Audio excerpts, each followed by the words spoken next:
namun bukan ini yang paling afdal. Nah, kemudian setelahnya mengusap sebagian kepala. Dalam mazhab kita, mazhab Syafi'i, sedikit saja diusap kepala tadi maka akan sah. Nah, boleh.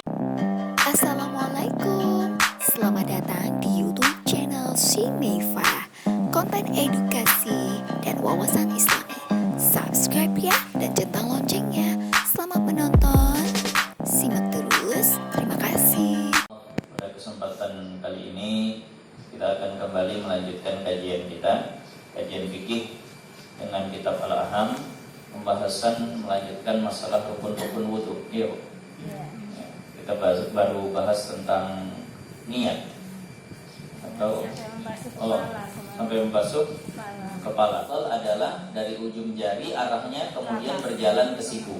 Seandainya dibalik dari siku ke ujung jari ini tetap sah, namun bukan ini yang paling afdal. Nah, kemudian setelahnya mengusap sebagian kepala. Dalam mazhab kita, mazhab Syafi'i, sedikit saja diusap kepala tadi maka akan sah.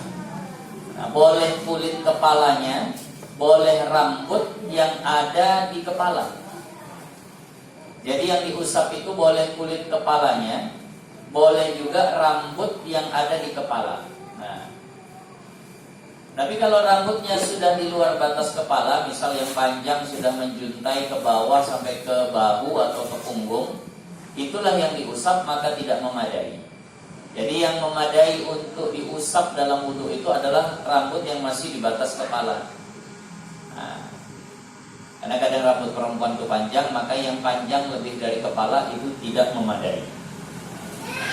Namun yang afdal adalah diusap seluruh kepala tadi, dari depan sampai ke sebelum tengkuk belakang, itu dibasahi semua, itu yang paling afdal. Nggak perlu disiram, cukup basahi tangan, usapkan tangan yang basah. Itulah perbedaan dengan membasuh. Antara menyapu dengan membasuh perbedaannya itu. Kalau membasuh, memang ada air yang disiramkan, ada air yang bergerak di anggota tadi, ada air yang mengalir di anggota wudu itu. Adapun membasuh atau mengusap, itu cukup menggerakkan tangan yang basah di atas anggota wudu. Nah, jadi kepala ini diusap. Nah, kemudian setelahnya ini membasuh kaki hingga mata kaki. Membasuh kaki hingga mata kaki, kalau kaki kembali dibasuh lagi. Nah, ini dilakukan secara tertib sesuai urutannya. Jangan sampai lari daripada urutan. Yang insya Allah kita sudah paham lah masalah wudu. Untuk perkara intinya kita sudah paham. Nah, kemudian berkumurnya dan masukkan air ke hidung. Basuh tangan dulu setelah ketika bismillah, sembari membasuh tangan sampai pergelangan tangan. Setelahnya berkumur, setelahnya masukkan air ke hidung. Cara yang paling afdal dalam berkumur dan masukkan air ke hidung itu dengan menggabungkan dengan satu cidukan. Ciduk air agak banyak, kumur, jangan sampai habis, buang, sisanya masukkan ke hidung. Ambil lagi satu cidukan, kumur, jangan sampai habis yang di tangan, buang yang di mulut, sisa yang di tangan masukkan ke hidung.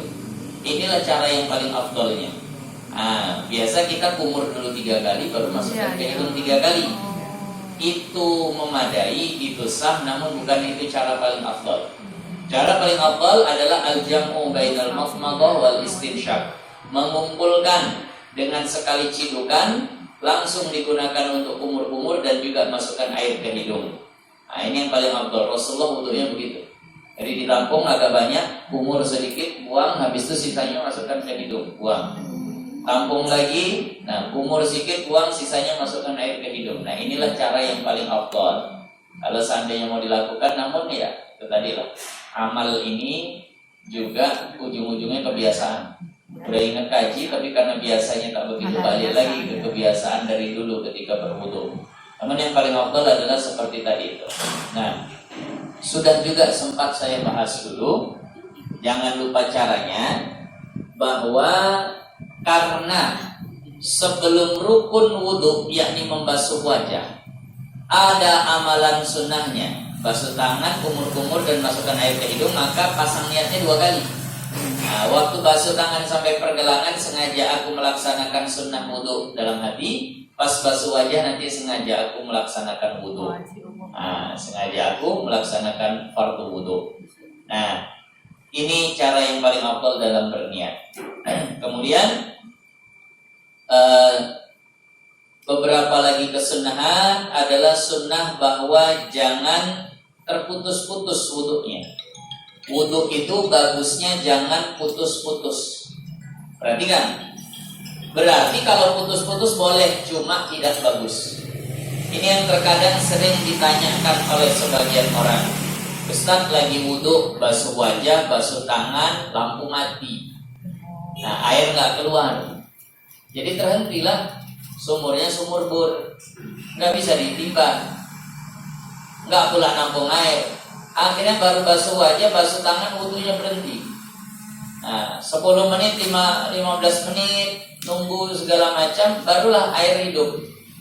Nah, itu mesti diulang dari awal atau boleh lanjut? Itu yang sering ditanyakan orang. Boleh mesti ulang dari awal atau boleh lanjut langsung ke kepala, langsung ke kaki? Kan tadi udah sampai tangan. Nah, maka di situ jawabannya lanjut saja, nggak usah diulang dari awal. Selama nggak batal waktu jedanya tadi. Kalau jedanya batal ya udah diulang dari awal. Nah, kalau ini malah nggak masalah. Kenapa? Karena memang ada uzur. Pahalanya tetap sempurna kalau yang begini karena ada uzur. Ini ada orang memutuskan wudhunya tanpa ada uzur. Lagi wudhu, nah, tengah basuh muka sekali, basuh tangan, tiba-tiba, nah, sinetronnya main misalnya. Sayang betul ya, ketinggalan satu kata aja di sinetron tuh sayang betul. Ditinggalnya wudhunya. Dia nonton dulu. Nonton sampai iklan dia balik lagi.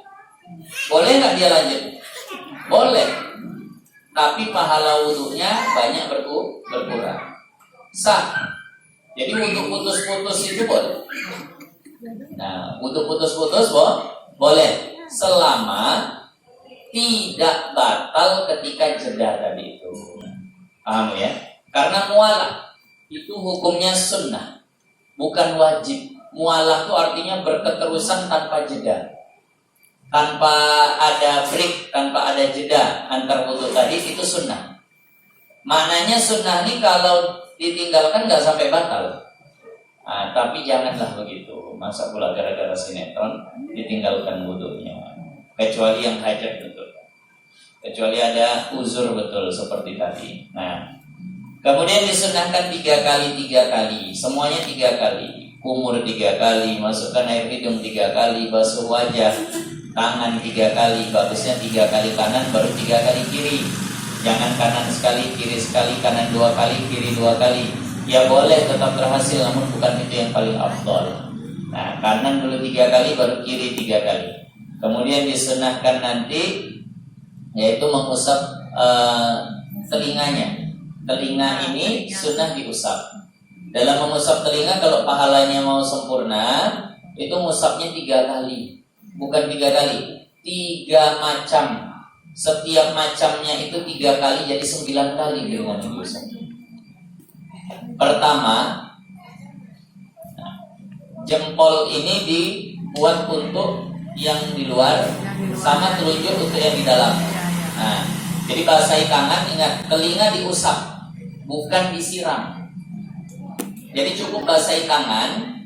Nah, inilah telunjuk, lekuk-lekuk dalam ini dia ikuti, jempol ini belakangnya sini. Nah, itu 3 kali seperti itu. Kemudian basahi jari kelingking, tusukkan ke dalam lubang telinga. Nah, biar bersih. Korekkan dia. Nah, itu juga 3 kali. Berapa jadi udah, Bu? 6. Baru yang terakhir basahi telapak tangan, diusapkan luarnya gini saja. Itu istilahnya istizhar. Itu juga 3 kali. Jadi 9 kali kalau untuk kuping. Karena memang di antara anggota wudhu yang lain, telinga ini yang paling banyak lekuk-lekuknya. Nah, Ibu ingat dulu kalau bersihkan telinga anak. Wah, paling luar biasa, Bu ya. Bergerak sampai dalam nggak kelihatan. Nah, makanya di situ agak lebih diperhatikan. Nah, ada lubangnya, ada lekuknya. Jadi banyak sela-selanya. Di situ sampai 9 kali diusap kalau mau yang afdal. Seandainya ditinggal sama sekali tak diusap pun sah wudunya karena mengusap telinga ini adalah sunnah. Namun hendaknya janganlah ditinggalkan.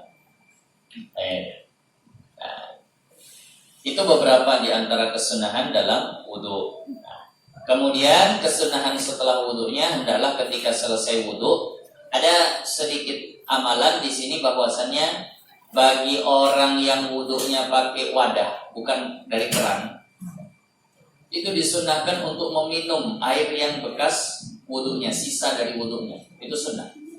Misal wudu pakai ember, ciduk. Setelah itu masih ada sisa yang di ember, ambil sedikit saja minum. Kata Rasulullah itu adalah obat dari berbagai macam penyakit. Nah, obat dari berbagai macam penyakit. Nah, makanya hendaknya memang bagusnya wudunya ini pakai air yang bersih lah. Nah, iya memang mentah. Kita nggak tahu.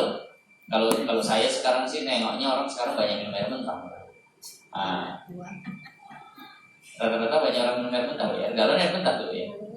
Ya. Jadi makanya dikit aja. Makanya dikit aja.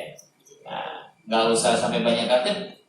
Kita nggak tahu Rasulullah, para sahabat dulu di Arab dulu itu airnya dimasak atau tidak. Kita budaya masak itu memang di kita. Kayaknya orang Arab dapat minum langsung. Nggak dimasak-masak sama mereka. Jadi makanya di sini dianjurkan untuk meminum sedikit sisa daripada air tadi yang dikatakan itu adalah obat dari berbagai macam penyakit. Zam-zam nggak dimasak. Itu dah.